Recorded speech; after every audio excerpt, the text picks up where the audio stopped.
setting in, and yeah, for us we want something that will excite the fans. Obviously we've got 5 goals today, could have been more.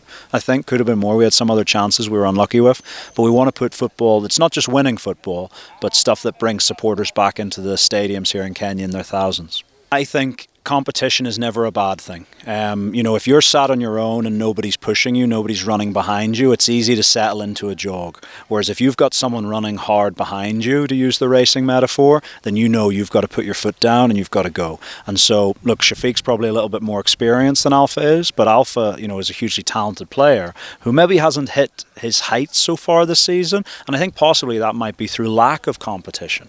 And so I think him and Shafiq will really compete well. I also think they can play together, because also you saw when Wendo came off the field today, Shafiq is also very much capable of sitting into the number 6 position. Even though he's slight in size, he's almost a bit like like a Pirlo type player who can sit a bit deeper and run the game from the base of midfield. So that's not to say I think all of our midfielders can actually play together, just depending on what type of football we want to play on any given day and what type of pitch we're on as well.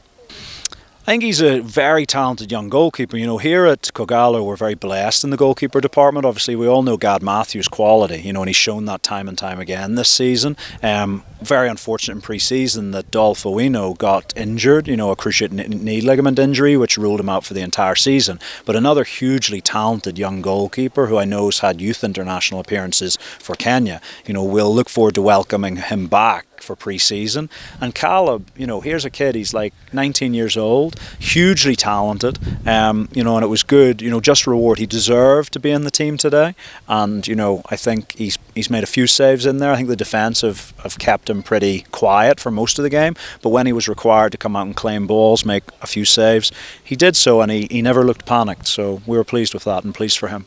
Well, look, I would just say come out, enjoy the football. Come and watch the games. It's been a couple of hard years for Kogalo and for Kenyan football with the pandemic and, with the issues with the federation and, the interim committees. And so it's been a tough few years, and you can understand why maybe people stayed away a little bit. They were maybe disenfranchised by it. But what I would say is, this team, not only is it a team that will work for 95 minutes for the pride of Kogalo, but it's a team that I think can play some really good, exciting football. So I would say, there's probably not a better thing you can come and do for a couple of hours on a Wednesday or a Saturday or Sunday. Come down to the stadium, whether we're home or away, and hopefully be part of something, because we're trying to do something this season. We think we can be successful, but we need everyone's support to be able to do that. Thank you very much.